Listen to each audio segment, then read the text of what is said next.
제 3과입니다. 에베소서 1장 8절 9절인데요.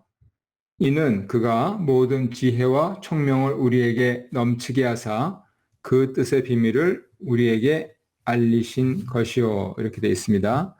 원래 교재에는 개역 성경을 쓰셔가지고 알리셨으니 있는데 요즘 들어서는 좀 개역 성경이 좀 멋있어 보이기도 합니다. 하나님의 교회는 그리스도의 피, 우리에게 새 생명을 주시죠. 그리스도의 피로 구속된 특별한 창조죠.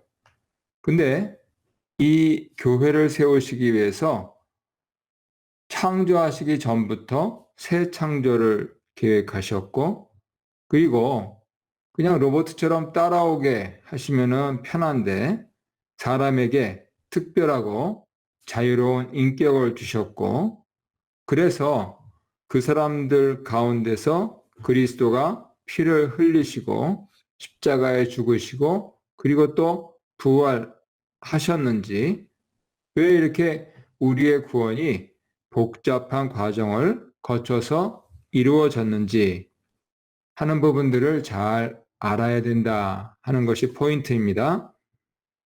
그래야만 우리가 하나님의 은혜의 영광, 하나님의 은혜의 영광을 찬양할 수가 있는 것이죠. 그래서 오늘은 크게 서너 가지 내용을 볼 텐데, 하나님께서 하나님 뜻의 비밀을 알게 하시기 위해서 우리에게 지혜와 총명을 넘치게 주신다 하는 부분들을 기억했으면 좋겠습니다. 서울 강남에 있는 교회와 그리고 저 멀리 시골에 한적한 곳에 있는 교회는 달라 보입니다. 모두들 다 거대한 예배당이 있고 서로 누군지 모르는, 그리고 TV에서 보는 사람들이 나오는 그러한 교회를 부러워합니다. 그것은 하나님께서 그렇게 세워주셨기 때문인데요. 그런데 이상하게도 아주 무명의 어느 시골의 교회를 뜻하지 않게 방문하면 그곳에서 다 천부들이시죠. 그런데 그곳에서 같이 드린 예배가 제일 기억에 남습니다. 그래서 이런 것을 어떻게 표현할 수 있냐면, 교회는 유식한 사람, 유명한 사람을 불러 모으는 곳이 아니고, 교회는 지혜로운 사람들의 공동체다. 이렇게 정리할 수가 있습니다. 왜냐하면 지혜가 없다면 하나님을 알 수 없기 때문이죠. 그리고 하나님을 모르면 하나님 백성이 얼마나 영광스럽고 위대한가 하는 것도 모릅니다. 그리고 하나님 백성의 영광스러움을 모르기 때문에 나의 구원도 허투게 생각합니다. 그냥 교회 다니고 예수 믿었으니까 내가 구원받은 거지, 그렇게 생각합니다. 아니거든요. 하나님의 아들이 죽으심으로써 내가 산 것이거든요. 초창기에 한국 교회는 이것을 믿는 깨끗하고 영광스러운 교회였습니다. 저희 할머니를 생각해도 우리 집에 먹을 것이 없을 때 성미를 떠서 하나님께 드린다. 사실은 그거 교회 목사님이나 또 사찰 집사님 드셨는데요. 하나님께 드린다. 이렇게 생각했습니다. 그러면 언제부터 내 구원이 이렇게 좀 허투게 생각됐는가 보면, 제가 이제 베이비 부모 끝물 세대인데요. 1960년대부터 굉장히 구원이 좀 싸 보이는 듯한, 그래서 지난주에도 말씀드렸다시피 저희 때는 참 참남하게도 10원보다 못한 구원이라고 그렇게 애들이 깎아머리 그 중학생들이 얘기하는 그러한 때가 시작됐습니다. 그리고 매우 유감스럽게도 하나님의 교회가 하나님의 작품이라고 세상에서 여기는 것이 아니고 인간의 작품이라고 그렇게 세상에서 값싸게 취급해버리는 너나 잘해 하는 얘기를 듣는 것이 현실입니다. 이러한 상황 속에서 우리가 기도, 특별히 우리의 중생과 성화와 부활과 새 창조의 주제를 놓고 우리의 기도 제목이 무엇이어야 하는가 하는 것을 잘 알아야 되는데 사도 바울은 에베소서 1장 17, 18절에서 하나님을 바로 알려면 지혜와 계시의 영을 받아야 된다. 이렇게 얘기합니다. 거기 밑줄 그어 있죠. 즉 성령으로 하나님을 알게 된다 하는 것이죠. 그러면 앞서 말씀드린 대로 교회는 유식한 사람, 유명한 사람이 모인 데가 아니고 지혜로운 사람들이 모인 데다. 이렇게 말씀드렸는데 그것은 우리의 기도 제목으로 바꾸면 우리 교회가 성령 충만한 교회가 되게 하여 주시옵소서 하는 부분들의 다름 아닌 것이죠. 그래서 이 공부도 우리 교회 홈페이지에 기도 부분에 들어가 있습니다. 18절을 보시면 그 기업의 영광의 풍성함이 나오는데 하나님께서 우리를 불러서 믿게 하실 때에 우리에게 뭘 주시는가? 우리의 싼 듯 보이는 구원 차원에서 봤을 때는 그것은 땅의 축복이라고 생각합니다. 실제적으로 일제시대 때 우리의 조상들이 많이 위로를 받았던 것은 황금 보석집이 있는 천당, 거기를 소개를 받아서 위로를 받았습니다. 식민지 백성들에게 참 지혜롭게 전도를 한 것이지요. 그런데 이제 우리나라가 세계 11번째 경제대국에 들어가면서 다 저마다 지금 코로나 때문에 못 다녀서 그렇지 교회가 이 사람들이 젊은 사람들이 이 글자 그대로 한 달에 한 번 이렇게 교회 나오고 이게 이래서 되겠냐 하고 어르신들이 혀를 차시는 상황이 된 것은 이미 우리가 이 땅에서 누리고 있는 게 많기 때문입니다. 그래서 요한계시록에서 말씀하시는 새 예루살렘이라고 하는 것이 우리가 죽어서 가서 살게 될 황금집이 아니고 바로 예수 그리스도의 보혈의 공로로 구속된 우리 자신의 모습이다.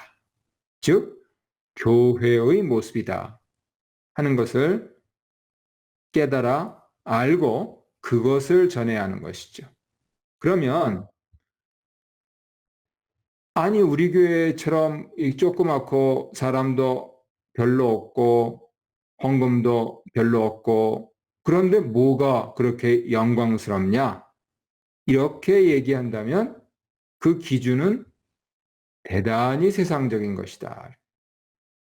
지금 화면에서 그래서 그리스도의 지혜 이것을 유식한 것이 아니다 하는데 우리가 뭔가 자랑할 것을 찾아서 교회를 생각하고 거짓말할 것을 심지어는 정욕적이고 귀신의 것을 찾아서 교회를 생각하고 있는 게 아니냐 하는 부분들을 반성을 해봐야 되는 것이죠. 사실은 목사님들이 이 부분들에 대해서 제일 참 여러 가지 양심이 조금 많이 찔리죠.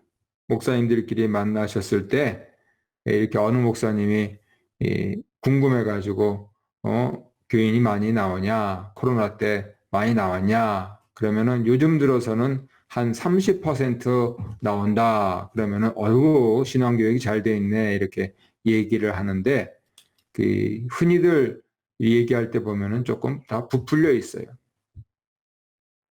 이번에 8.15 집회 때도 그 문제가 됐던 그 교회 같은 경우에 수천 명이다 이렇게 해가지고 정부에서 난리를 지기지 않았습니까? 이다 자랑하고 거짓말하고 에이 설마 교회에서 응? 수천 명이라고 하겠지. 그래가지고 이게 그 다 교인 교적부가 아니다. 그래서 뭐 압수수색을 하고 그 난리를 지기지 않았습니까? 그래서 그 뉴스를 보면서 아이고 세상에서 참 교회를 몰라도 참 모르는구나 하는 그런 생각을 가졌는데요. 세상은 그렇다 치고 교회는 하나님의 능력이 얼마나 위대한가. 솔직히 세상적으로 별 볼 일 없는 내가 성도가 되어서 성화되어서 성자가 되는 것이 불가능한가? 여러 가지 우리 앞에 놓인 그러한 죄 문제에 대해서 성도들은 계속 밀리기만 하는가? 이에 대한 대답이 바로 야고보 장로님이 지금 우리에게 전해준 이 말씀인 것이죠. 그리스도인의 지혜는 세상 지혜가 아니라는 겁니다. 그리스도인의 지혜는 성결하고 화평하고 관용하고 양순하고 긍휼하고 선한 열매가 가득하고 편견과 거짓이 없다. 그래서 평화로 심고 의로 공의로 정의로 열매를 거둔다. 이렇게 말씀을 하는 것입니다. 우리 교회가 묵상을 해서 상대적으로 욥기, 시편, 잠언, 전도서를 많이 본 교회 축에 들어가고요. 그러한 자료들이 많이 남아 있는데 학자들이 이 욥기, 시편, 잠언, 전도, 아가를 지혜서라고 합니다. 왜냐하면 거기에서 말하는 것이 세상 지혜가 아니고 하나님의 지혜를 말하기 위함이다. 해가지고 이 5권을 지혜서 혹은 시가서 이렇게 부르는 것이죠. 옛날에는 귀신하고 성령하고 혼동이 돼가지고 뭐가 뭔지 잘 몰랐다 치더라도 이제 우리에게는 우리말로 번역된 한글 성경도 있고 또 우리 교회에서 온라인으로 배우고 또 주일날 배우고 또 여러 학자들의 책도 한번 쭉 훑어보고 그러면서 아유 나는 여전 하나님 잘 몰라요. 그렇게 얘기하면 그거는 변명입니다.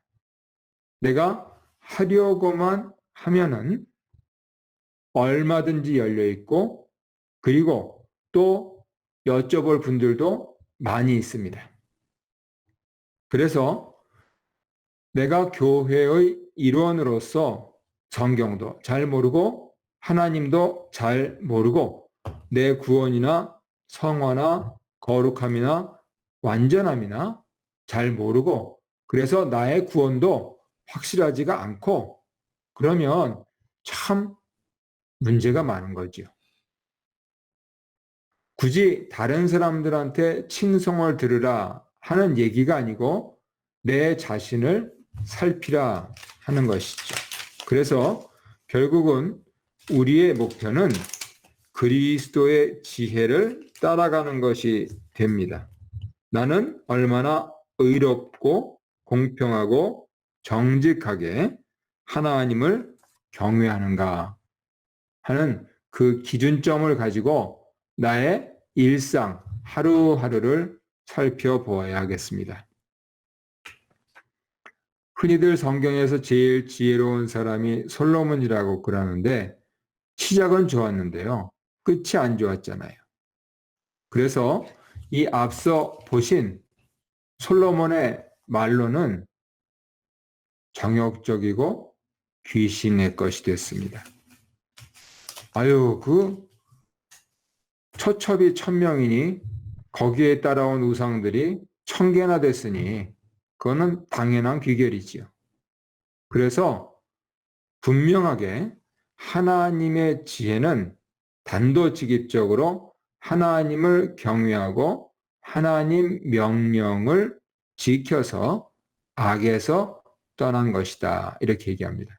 욥기에 나오는 말씀을 단지 도덕적으로 생각할 것이 아니고 영적으로 생각해서 내 의식과 무의식 가운데 내가 하나님을 경외하고 악에서 떠나는가 하는 부분들을 잘 살펴보아야 하는 것이죠.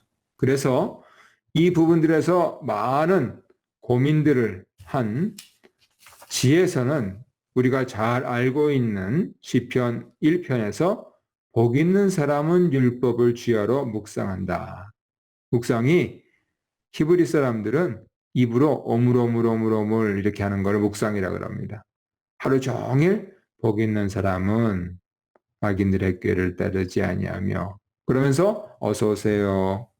죄인들의 길에 서지 아니하며 안녕히 가세요. 그렇게 하면서 하는 걸 묵상이라고 했던 겁니다. 그리고 솔로몬, 말씀드린 솔로몬이 이렇게 얘기합니다. 일의 결국을 다 들었다. 그리고 자신의 처절한 그러한 말년을 생각하면서 하나님을 경외하고 그의 명령들을 지켜라. 아마 보신 분들도 있으실 텐데 제가 이제 집필한 전도서 10자 보시면 결국 이것은 창조주를 기억하고 심판주를 기억해라 하는 것으로 그렇게 풀었습니다. 그래서 사도 바울은 참 지혜를 깨닫고서 이렇게 완전하게 그의 생애가 바뀝니다.